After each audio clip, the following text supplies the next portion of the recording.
Hey, what's up guys? Welcome to another episode of Pan the Organizer. A quick little demo and tutorial today. We're going to be applying a wheel-specific ceramic coating on the wheels of my own Porsche.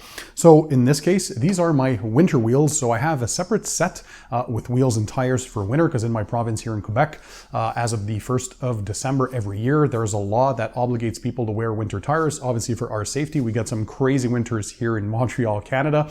And so my summer wheels are identical in looks. I think the offset is a bit different, don't quote me on it. So yeah, these are my winter wheels. Now, a lot of people often ask, Pan, I don't have the tools and equipment to do a full wheels off ceramic coating detail job, or some people just don't feel comfortable in removing the wheels to do the entire thing. So what I'm going to show today is that you can still ceramic coat your wheels. We're going to focus on the faces of the wheels because that's what we typically see. That's what's exposed the most to the elements, and we want to make those a lot easier to clean during your maintenance washes. And typically wheel-specific coatings, they'll last anywhere from 6 to 12 months. Obviously, they're in a much harsher environment, right next to the brake pads, the calipers, and of course the discs. So they're resistant typically to higher heats and of course the cold and heat cycles. Well, today we're applying the Armor Detail Supply wheel-specific ceramic coating. This has a high content of silica in it.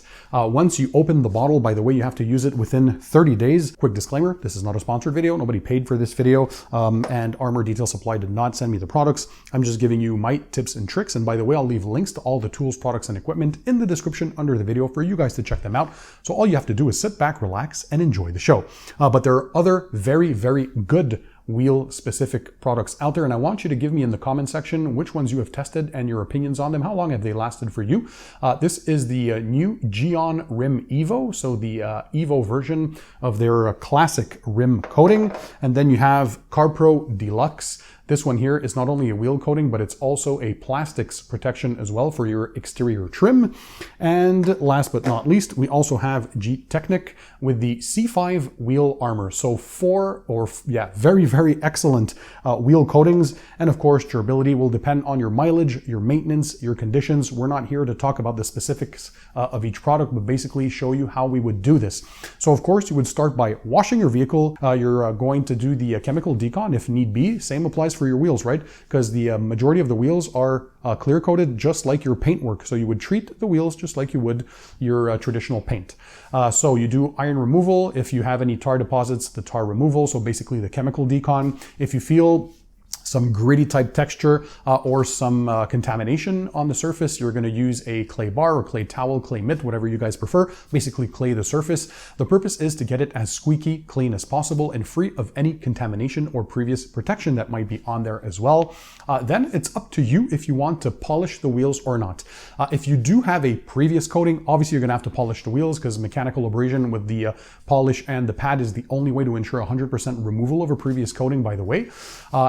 Or if you want to improve the appearance. So if you have a lot of scratches and swirls, there's some nice rims and you want to make them look as good as possible, go ahead and do that. But note that it's not mandatory to polish wheels as long as you don't have any protection left on there.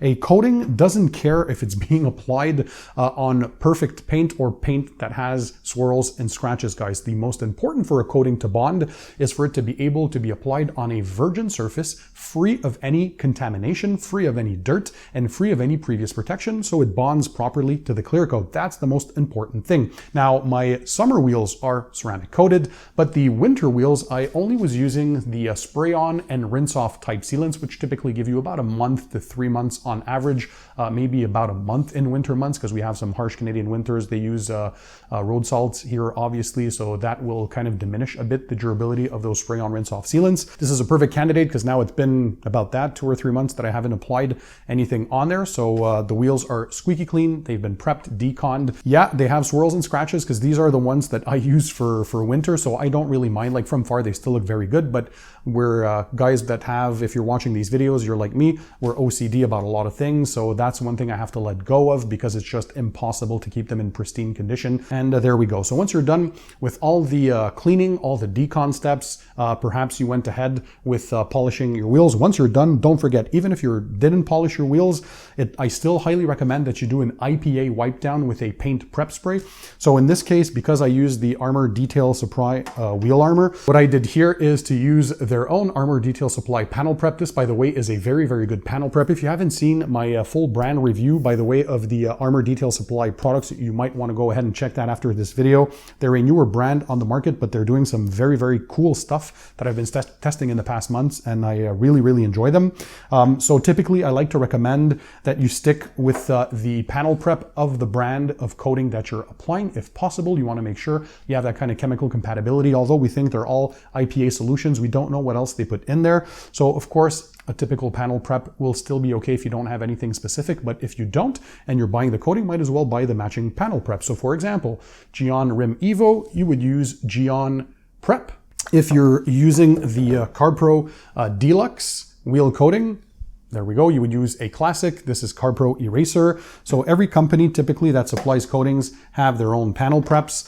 If you're using the G-Technic C5 wheel armor, well, you guessed it, you would use the G-Technic panel wipe. This is V2. I went ahead and did the full panel wipe as well, or the prep spray. So that removes any potential polishing oils if you polished your wheels, or it removes any oily residue or fingerprint smudges, whatever still might be there. You want, again, a squeaky clean, contamination-free surface before you go ahead and apply the product, and you're going to see just how simple this is. Okay, so for the demo, guys, very simple. Once again, the wheels were fully cleaned. Obviously, they were chemically deconned. If you have any embedded contamination, if you feel a gritty type surface or some contamination still in there, you're going to clay the surface. Up to you if you want to machine polish the wheels as well. And in the end, make sure, regardless if you polish or not, to do the IPA prep. You want to make sure the surface is squeaky clean and, of course, ready to accept the coating. In this case, we're applying the Armor Detail Supply, the wheel quartz coating. So this one here has a high content of ceramic technology in there, very pure kind of stuff. And this is a 30 ml bottle. Once you open this, you have to use it within 30 days. In the box, it comes with its own kind of saver applicator, microfiber. I really like this because contrary to the suede blocks that we've been used to in past years, this one here is more pliable and will help to contour to the shapes a lot better. And by the way, as I said, as you can tell here, you don't have to remove the wheels because we're not coating the inner barrels. That would be the case. You can see my full tutorial on that. If you want a full wheels off detail, I did a full tutorial on that. Go check that out. I'll leave it linked, by the way, in the description if you guys want to do that. But we're focusing on the face of the wheels, which is what we see and what we want to keep as clean as possible and to make your cleanings a lot easier in the future. So when you have a ceramic coating bottle, always shake the contents very well so you can make sure that you have a homogeneous solution in there. Don't take a chance. And this will crystallize your applicator very, very quickly. So you can use both sides, by the way. And if you see you already have a crust, you can go ahead and use another applicator. I'll leave the links, by the way, to these kinds of applicators in the description, should you want some as well for any other coating. So we shook that well. What they recommend when you're doing your initial prepping of your pad is to put 3 lines on there. So you're gonna get it to start to drip. So they want you to kind of put 3 lines onto the surface, just prime your pad a bit. And from then on, just a few drops will suffice. We're gonna replace the cap in the meantime, and then you're just going to apply directly on the surface. So once it's applied on the wheel, they want you to let a 1 to 3 minute window pass by so it cures on the surface, at which point you should see some bubbling or some sweating or some hazing. So look out for that. Now don't worry, you have enough time to coat the surface. When you feel it starts to get grabby a bit, just add some more coating on there. Just a few more drops. And then just like any other ceramic coating, it's going to be time to level it after that time is up. But take your time, be very diligent in your application, get into all the nooks and crannies, apply a bit more as needed. And then once you're done applying this on all of your wheels, you're gonna let a 12-hour curing time go by without any exposure to rain or water. I actually recommend 24 hours if you can, but 12 is the official time, so 12 hours. And then you're gonna wait a full 7 days before you wash your vehicle again. I'm working in perfect conditions. So this here is 68 degrees Fahrenheit or 20 degrees Celsius and 40 to 45% humidity. Your flashing time for the sweating or beading can vary, of course, depending on your specific conditions. So depending on where you live, what conditions you're working in, once again, colder temps lead to longer flashing times, and hotter temps lead to quicker. So I'm just going this over a second time very quickly to make sure I have even coverage. By the way, they recommend a second layer just to make sure you get the maximum possible durability. So you're going to wait 1 to 2 hours after the initial application before applying your second layer, should you want to apply a second coat. All I'll do here is a single layer, and that should be fine. And they say claimed durability. Of course, this can vary for many different factors, but the claimed durability is 15,000 miles or 24,000 kilometers or 1 year, depending on which one you reach first. So now that we covered the entire thing, we're going to set our stopwatch for 3 minutes and then just let this cure on the clock, and we're going to come back to do the wiping. So as this is curing, hopefully you can see on here, see that? Hopefully it translates a bit of that sweating and that hazing effect. So that's what we're looking for. And that's what you should be getting on your wheel surface while it's curing, letting you know that that's a visual indicator that it's time to start leveling. All right, so our time is up now. Boom, there goes the 3 minutes. So now for the wipe off, just like you would for a paint coating, I'm gonna do the 2 towel method. So first towel, a shorter nap, and this should be pretty simple. So the most difficult part is always the prep. That's what takes the longest. Applying the coating is actually the easiest. Make sure you apply an even coverage and an even layer. That's always the most important. And then just wipe off. It shouldn't be fighting you. So if it's too grabby, you let it go too long, so readjust for your next wheels.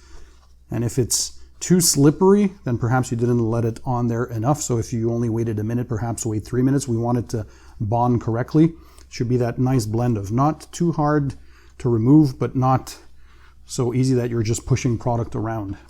You want it to actually bond. And this is very, very easy to do now.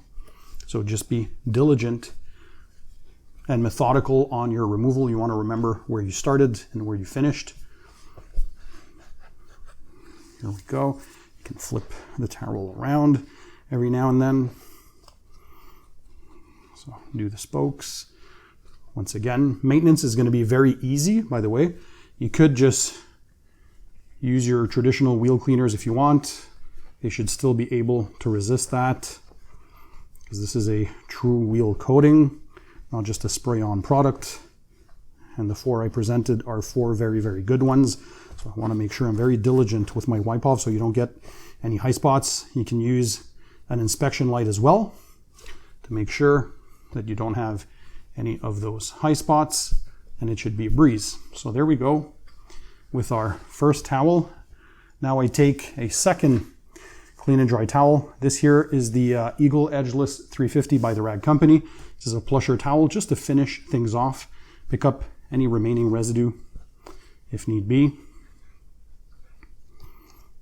It already feels very slick on the surface. And yeah, so for maintenance, you can use just a pH neutral shampoo if you want to. You can use your wheel cleaners. And then to top off the protection, what I like to do, probably every month or every other month, use a spray-on rinse-off sealant. So you guys know I really like Geon Wet Coat. There's CarPro Hydro 2 Light. That's ready to use kind of formula. DIY Detail Quick Beads, whatever you guys want. Those are so easy because you're done washing your car. You rinse it off. Once it's still wet, 1, 2, 3 sprays, a little bit in the inner barrels. You rinse the surface and boom, you topped off your protection. It's good to go for many more miles. And yeah, they should stay a lot cleaner for longer. Certainly make them much easier to clean. And yeah, just give them that nice slick look, that chemical resistance, that heat resistance as well. and hopefully durability, again, depending on your conditions. Let me know, by the way, which one is your favorite wheel-specific coating. If you tried any, drop a comment in the comment section. I'll leave the links to all the products, tools, and equipment in the description under the video for you guys to check them out. I hope you saw how simple and easy this was. So no excuses. You can at least do the wheel faces now, have them ceramic coated, and enjoy them as well. In the meantime, guys, don't forget, keep it tight, keep it clean, and I'll see you on the next one.